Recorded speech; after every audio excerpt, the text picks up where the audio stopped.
First, I need to be happy with what I've done, which is always a challenge. जब एक ही film बार बार headlines बनाने लगे लेकिन theatre तक कभी नहीं पहुंचे तो समझ लीजिए कि उसे डेवलपमेंट हेल की परमानेंट रेजिडेंसी मिल चुकी है। उन्होंने ये क्लेम किया है कि रणवीर सिंह को उनको 40 करोड़ रुपया देना पड़ेगा। अगर इन सब स्टार्स ने ये पैसा दिया है तो वो गया कहाँ, क्योंकि उनके हिसाब से उन्हें कोई भी पैसा नहीं मिला। इसके चक्कर में उन्हें तिहाड़ जेल में जाना पड़ गया था 11 दिनों के लिए। पहले इन फिल्मों का इंतजार तो 11 मुल्कों की पुलिस और हम सब कर रहे हैं, लेकिन इनकी गाड़ी आगे बढ़ने का नाम ही नहीं ले रही। अभी तक वो कहाँ अटकी पड़ी है इसके बारे में किसी को पता नहीं है। People, I have noticed, they are very dual-faced with the stars. पीछे कुछ, सामने कुछ, पीछे कुछ। आपके बोलने की औकात होनी चाहिए ना, तभी मुंह खोलना चाहिए।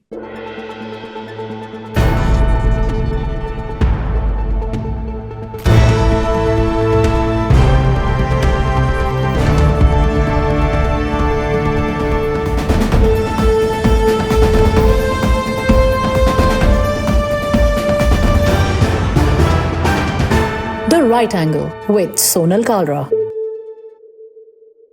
Hello and welcome back once again. ये है Kalyan jewellers presents the right angle with me Sonal Kalra. इस सीजन में आपको बहुत कुछ नया मिलने वाला है। नए स्टार्स, नया गॉसिप, नए किस्से, नई कहानियां और वो टॉपिक्स जो अभी तक सॉल्व नहीं हुए। लेकिन उससे पहले चलते हैं शो का शटर उठाने। Let's check out the weekly wrap. ये हफ्ता शुरू हुआ एक मिस्ट्री से। एक्टर राजकुमार राव वैसे तो अपनी एक्टिंग से ऑडियंस को हमेशा हैरान करते हैं, लेकिन इस बार उनकी लुक ने जो है वो फैंस को परेशान कर दिया। राजकुमार राव एक इवेंट पे दिखे, बहुत ही बदले बदले से लग रहे थे। उनका वेट बढ़ा हुआ था, बाल थोड़े से पीछे थे, सफ़ेद से थे और इस वजह से बहुत सारी स्पेकुलेशन हो गई। फिर राजकुमार राव ने खुद ही सोशल मीडिया पर ये क्लैरिफाई किया कि ये उनकी अगली फिल्म की लुक है और वो अपनी अगली फिल्म जो है वो एक बायोपिक कर रहे हैं special public prosecutor Ujjwal Nikam पे, और उसके लिए उन्होंने अपने अंदर इतने सारे चेंजेस लाए हैं। बिना प्रोस्थेटिक यूज़ किए वो ये ट्रांसफॉर्मेशन करना चाहते हैं और इसके बाद वो एक और बायोपिक भी कर रहे हैं सौरव गांगुली पे। तो आप देखते रहिए राजकुमार राव की क्या क्या लुक्स आपके सामने आती है। एक्टर राजपाल यादव जो है उन्होंने फाइनली इस हफ्ते राहत की सांस ली है, क्योंकि उन्हें अपने 16 साल पुराने चेक बाउंसिंग केस में इंटरिम बेल मिल गई। इसके चक्कर में उन्हें तिहाड़ जेल में जाना पड़ गया था 11 दिनों के लिए। उन्होंने एक फिल्म बनाई थी 2010 में, जिसके लिए उन्होंने 9 करोड़ रुपए लिए थे, जिसे वो लौटा नहीं पाए। इस बार उन्हें बेल तब मिली जब उन्होंने 1.5 करोड़ रुपए उन्हें लौटाए जिनसे उन्होंने पैसे लिए थे। राजपाल यादव के इस मुश्किल के समय में इंडस्ट्री ने उनकी काफ़ी मदद की। खबरें ऐसी आई हैं कि अक्षय कुमार ने राजपाल यादव को काम दिलवाया, सोनू सूद और गुरु रंधावा जैसे सेलिब्रिटीज़ ने भी उनकी मदद की, उनके लिए सोशल मीडिया पे भी पोस्ट डाले। और भी ये भी सुनने में आया कि सलमान खान, अजय देवगन जैसे स्टार्स ने राजपाल यादव के लोन चुकाने में उनकी हेल्प की। लेकिन कमाल की बात ये हुई कि राजपाल यादव के जो भाई हैं श्रीपाल यादव, जो कि उनका काम भी देखते हैं, उन्होंने एक स्टेटमेंट दिया कि अगर इन सब स्टार्स ने ये पैसा दिया है तो वो गया कहाँ, क्योंकि उनके हिसाब से उन्हें कोई भी पैसा नहीं मिला। खैर जो भी हो, हम ये उम्मीद करते हैं कि राजपाल यादव इस मुश्किल के वक्त से जल्दी निकले और वो भी उस मुश्किल से निकले जिनके उन्होंने पैसे देने हैं। ये हुई ना बात। तो ये हिंदी वाला ये नहीं है, ये इंग्लिश वाला ये है, क्योंकि मैं बात कर रही हूँ कान्ये वेस्ट की, जिन्हें ये भी बोला जाता है। कान्ये वेस्ट फाइनली आ रहे हैं साड़ी दिल्ली में। ये किम कार्दाशियन के एक्स हस्बैंड है और पॉपुलर रैपर है। मार्च 29 को जवाहरलाल नेहरू स्टेडियम में दिल्ली में उनका शो कंफर्म हो गया है, जहां वो अपने बिगेस्ट हिट्स के साथ रॉक करेंगे। इंडियन क्रिकेटर ईशान किशन लगता है अब तैयार हो रहे हैं बैंड बाजा और बारात के लिए। उनके ग्रैंडफादर अनुराग पांडे जी ने ये कहकर ऐलान कर दिया है कि उनके पोते की गर्लफ्रेंड का नाम अदिति है, जो कि एक ब्यूटी पैजेंट कंटेस्टेंट रह चुकी है।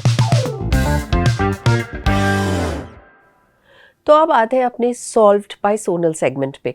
जब एक ही फिल्म बार बार हेडलाइंस बनाने लगे लेकिन थिएटर तक कभी नहीं पहुंचे तो समझ लीजिए कि उसे डेवलपमेंट हेल की परमानेंट रेजिडेंसी मिल चुकी है। इन फिल्मों का इंतजार तो 11 मुल्कों की पुलिस और हम सब कर रहे हैं, लेकिन इनकी गाड़ी आगे बढ़ने का नाम ही नहीं ले रही। तो आज हम बात करते हैं कुछ ऐसी फिल्मों की जो ठंडे बस्ते में जा चुकी है। जी हाँ, ये है हमारा ठंडा बस्ता स्पेशल। ठंडा बस्ता मतलब वो फिल्में जिनकी अनाउंसमेंट तो बहुत ग्रैंड तरीके से होती है, लेकिन अभी तक वो कहाँ अटकी पड़ी है इसके बारे में किसी को पता नहीं है। Let's start with the first one.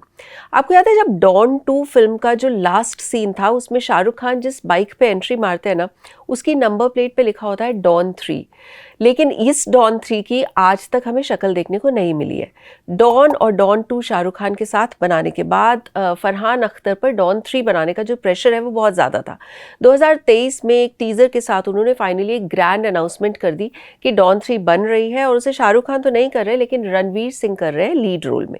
लेकिन अचानक से दिसंबर 2025 में रणवीर सिंह इस फिल्म से एग्जिट मार गए। ये एकदम उनकी फिल्म धुरंधर जो है वो जब हिट हुई, सुपर हिट हुई, उसके बाद ये हुआ। अब हो गया है ज़बरदस्त कलेश, क्योंकि फरहान अख्तर और उनके जो पार्टनर हैं एक्सेल एंटरटेनमेंट के रितेश सिधवानी, उन्होंने ये क्लेम किया है कि रणवीर सिंह को उनको 40 करोड़ रुपया देना पड़ेगा, क्योंकि इस फिल्म की प्रेपरेशन के लिए जिसमें रणवीर सिंह काम करने वाले थे उन्होंने बहुत पैसा खर्चा किया है। सुनने में ऐसा आया है, ये रूमर्स हैं, मैं पक्के से नहीं कह सकती, लेकिन सुनने में ऐसा आया कि रणवीर सिंह ने एक स्पेसिफिक स्पेनिश टेक्नीशियन की डिमांड की थी कि डॉन 3 में वही काम करेंगे। अब उस टेक्नीशियन को स्पेन से बॉम्बे आकर परिवार समेत रेंटल घर लेने देने का खर्चा जो है वो फरहान अख्तर ने किया है अपेरेंटली, और उसमें बहुत पैसा लग गया। फरहान और रितेश सिधवानी इस फिल्म की रेकी करना मतलब लोकेशन स्काउटिंग करने के लिए कुछ 60-65 दिन के इंटरनेशनल टूर पे भी गए थे, तो उसमें भी बहुत पैसा लग गया।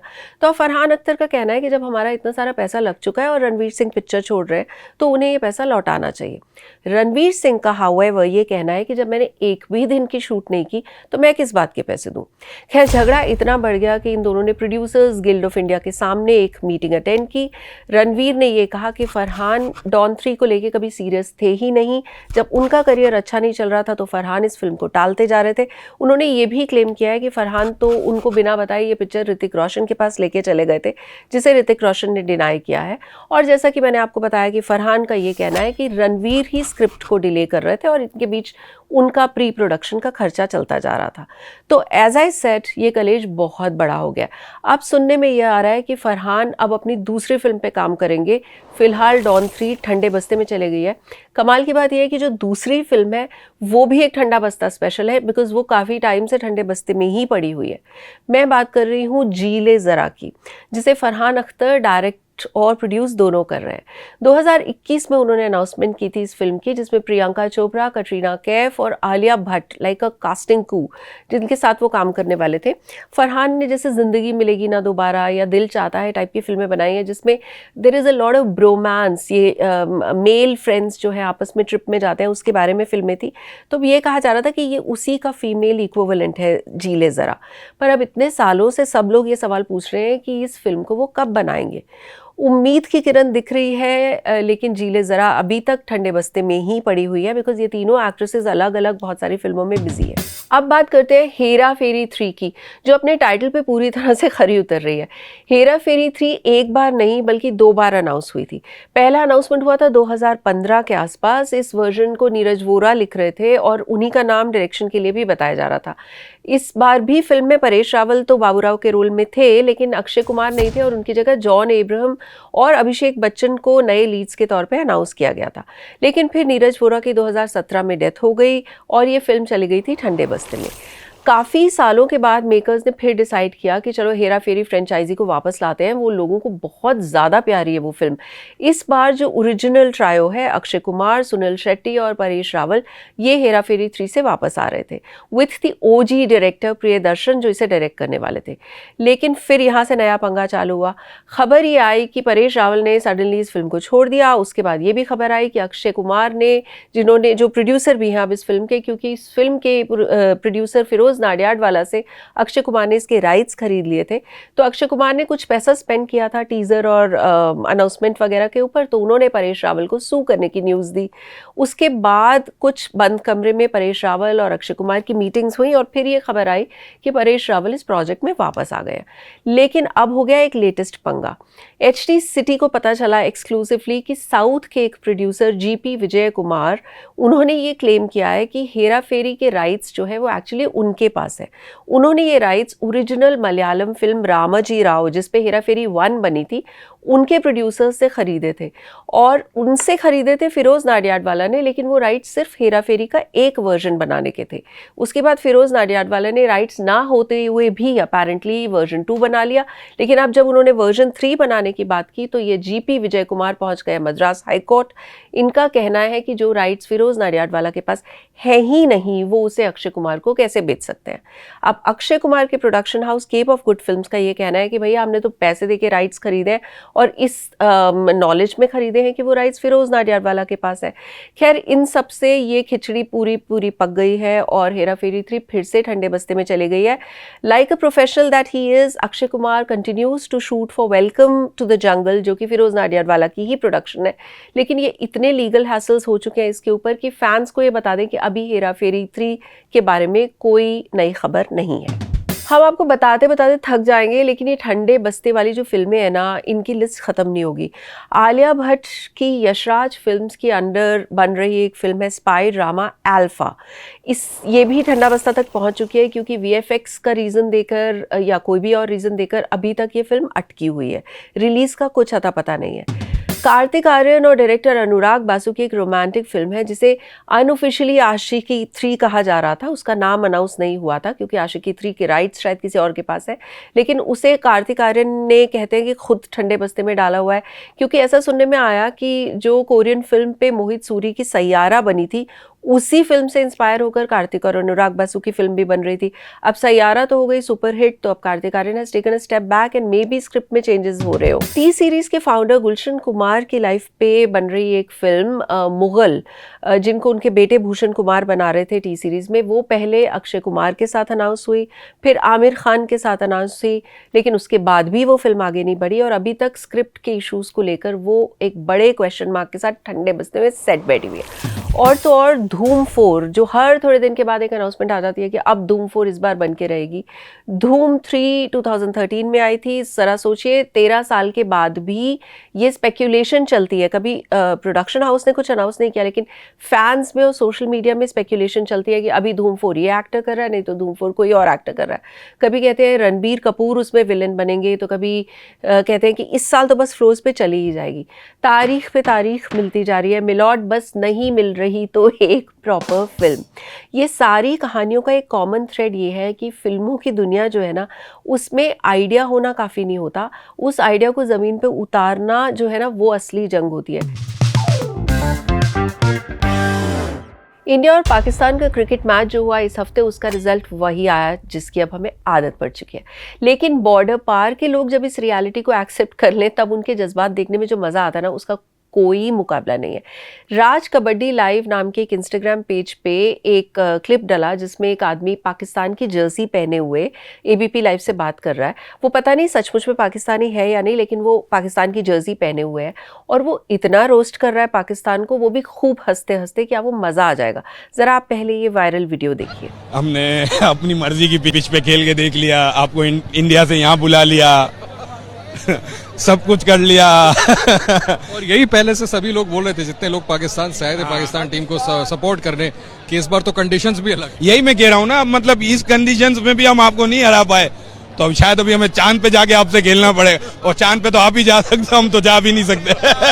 वेल, राइवलरी अपनी जगह है, पर जब अपना ही बंदा ऐसे रोस्ट करे तो समझ लो कि ये सिर्फ मजाक नहीं, फुल ऑन रियलिटी चेक है फॉर पाकिस्तान।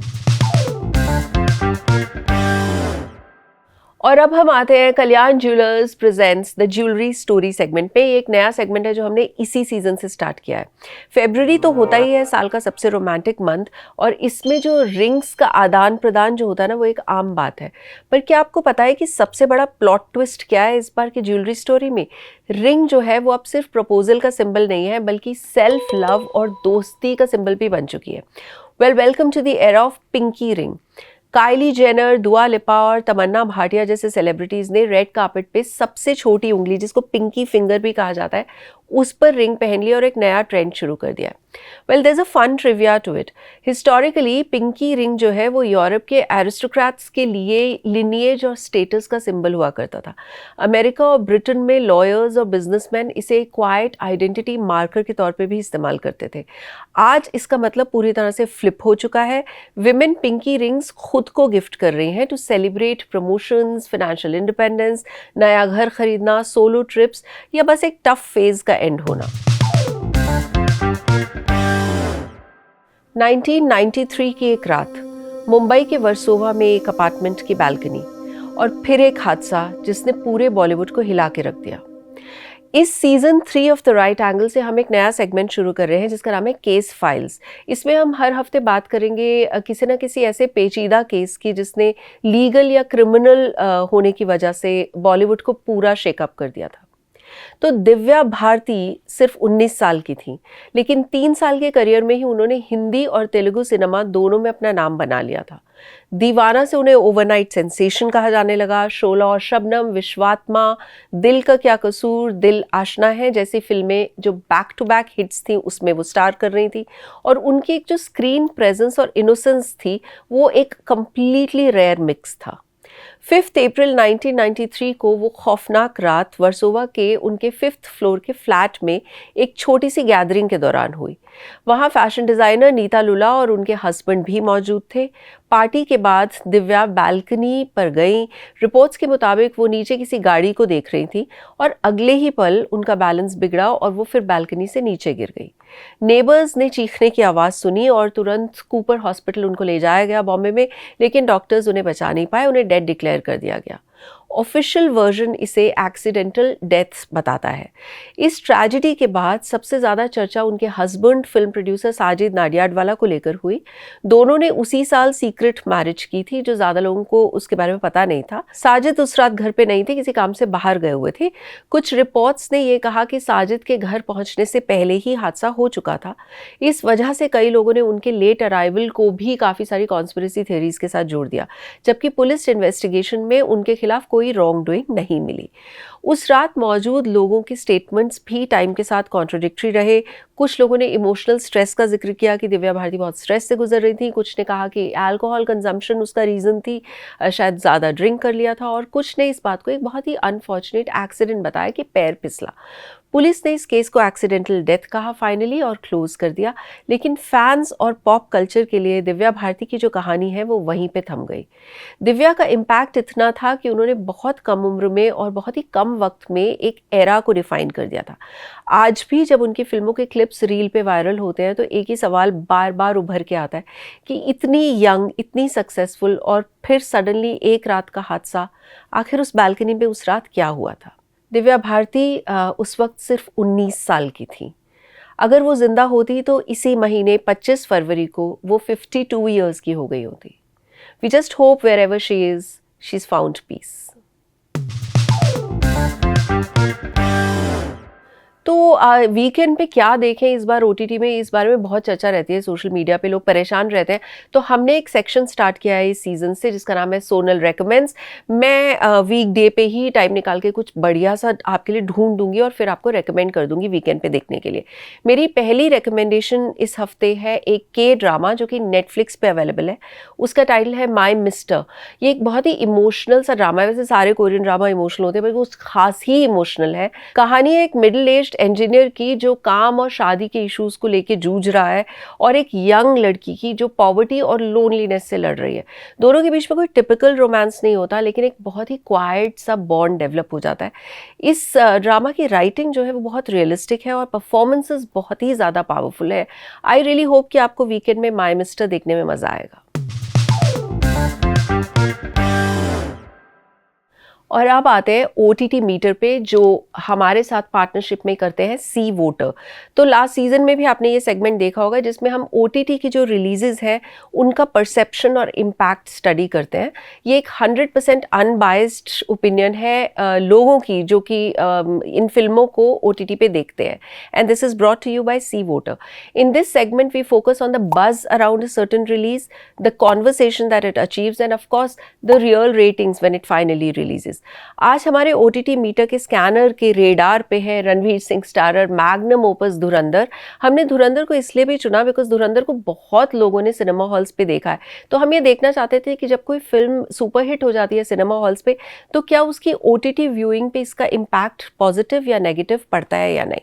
आदित्य धर की धुरंधर ने बॉक्स ऑफिस पे ऐसी धुआंधार धूम मचाई कि वो हिंदी सिनेमा की one of the top most movies ever बन गई। तो थिएटर्स पे इतनी सुपरहिट होने के बाद फाइनली धुरंधर OTT पे आई नेटफ्लिक्स पे 30 जनवरी को और उस पे भी लोगों ने बहुत देखा, ऐसा हमारा OTT मीटर बता रहा है।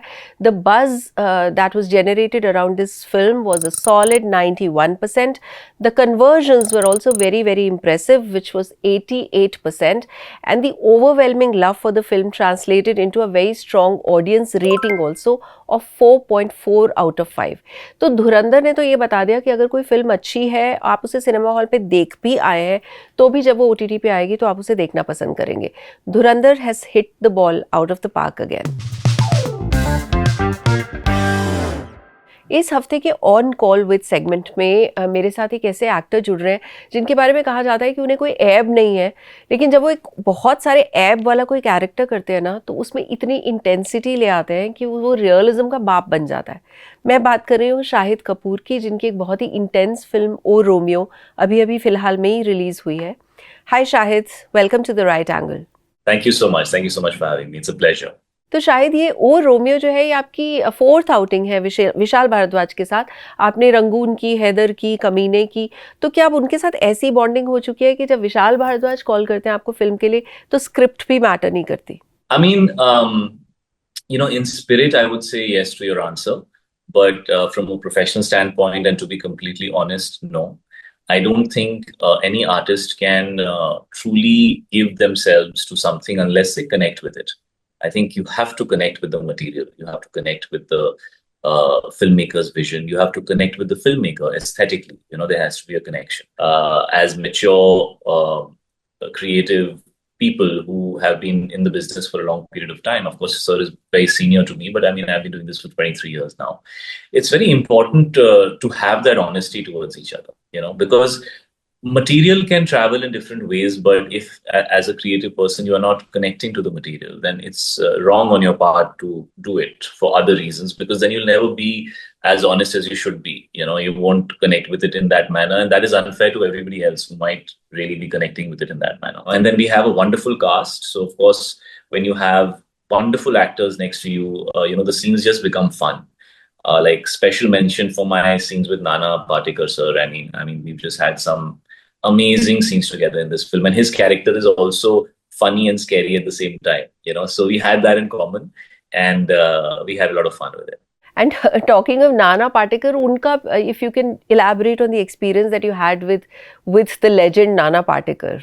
When Nana Patekar starts Nana Patekaring, whole different, and in this film he's totally Nana Patekaring, so this is a mini fanboy moment that I don't think we've seen him like this for a long time. He's not done something in this space for a long time, and I think you'll really, I hope you see the film soon, but if you remember my words, you please tell me, because I absolutely love what he's done in the film.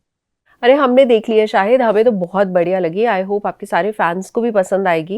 And also जब आपकी फिल्में release होती हैं Shahid, whose approval, whose appreciation matters to you the most after a release?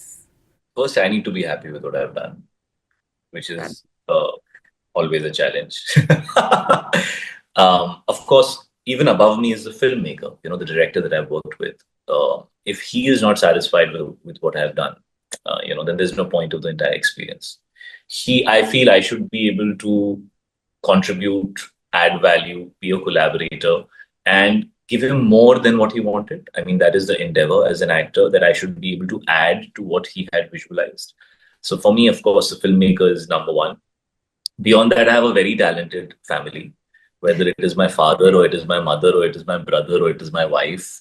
I have a handful of people, so it's not easy to get approvals from all of them. But listen, they love me so much that they always support me unconditionally. But I'm always kind of curious to know all their views, because they're all very different people.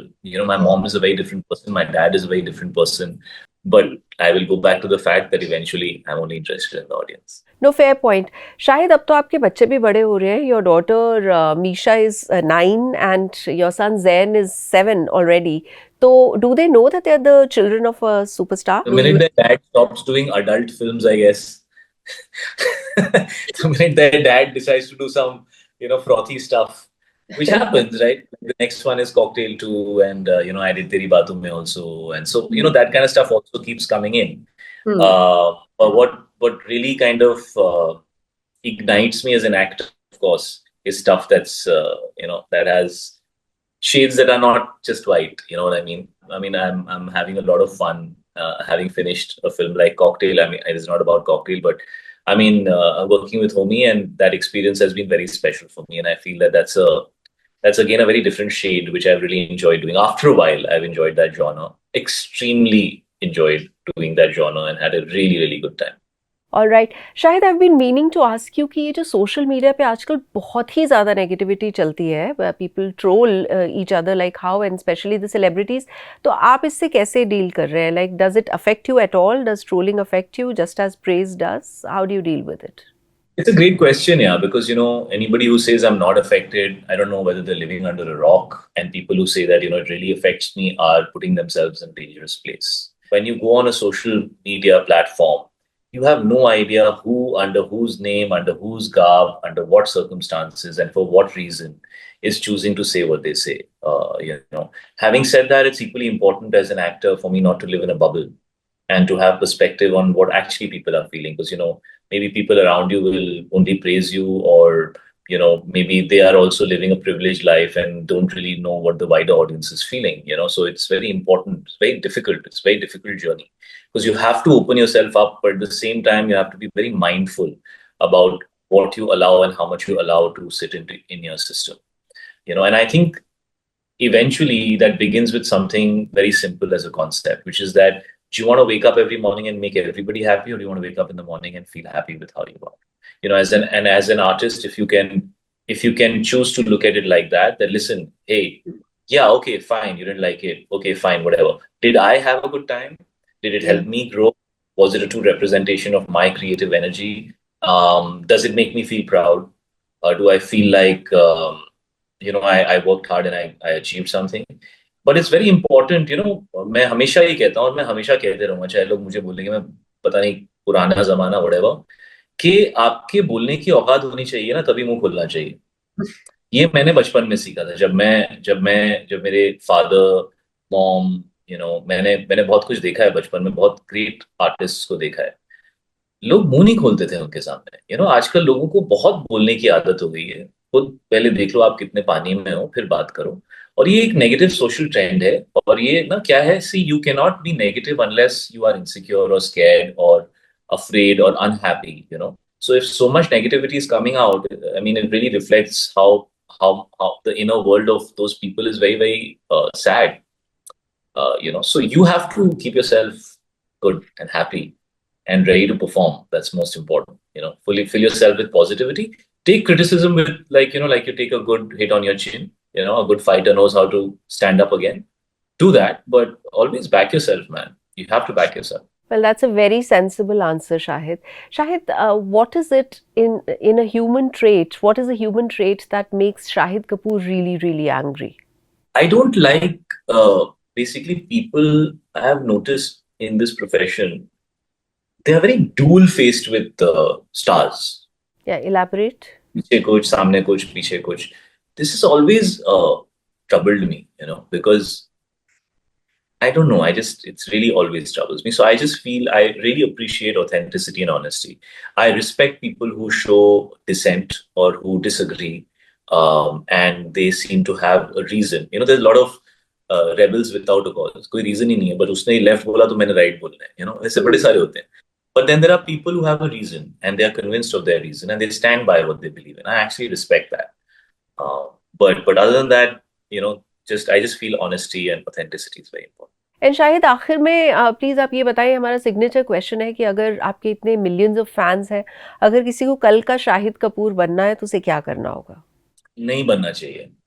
मैंने भी जब अपना career शुरू किया था, मैं कल का कोई और बनना चाह रहा था, And I'm saying kal ka kuch mat bano. Be yourself. Trying to be like somebody else is a recipe for disaster, because you'll never be original. As good as you might be, you will always be a shadow of somebody else. So believe in yourself, believe in your authenticity, find what is true to you and express it. Of course, learn from everybody, but do what's true to you. So I hope that there is no Kal Ka Shahid Kapoor. I hope all those people who want to be good actors, and who want to, give the audience a great experience, and maybe just reflect their humanity via the blessing of being an artist and an actor. Just be yourself, and the magic will happen. Amazing. Well, thank you so much, Shahid, for your time, and thanks for being on The Right Angle with us. My pleasure. Thank you, and looking forward to seeing you in Delhi the next time. Absolutely. Thank you so much. And with this, we come to the end of episode 1 of season 3 of The Right Angle with me, Sonal Kalra. आप please अपने feedback, अपने critic, compliments देना मत भूलिएगा. You can write to me at sonal.kalra@hindustantimes.com. नहीं तो आप यहाँ YouTube पे नीचे कमेंट सेक्शन में भी अपने कमेंट्स दे सकते हैं. I will see you next week on Friday. Till then, stay good, stay blessed. Answer करो ना उसका. The movie, soon after its release, became a pop culture phenomena. इस बात की कोई सेंस नहीं है, वहाँ पर पहुँच जाओ. वही कॉलर जो है ना ऊपर ऐसे कुछ जितनी देर तुम नहीं थे, जिंदगी चल रही. ये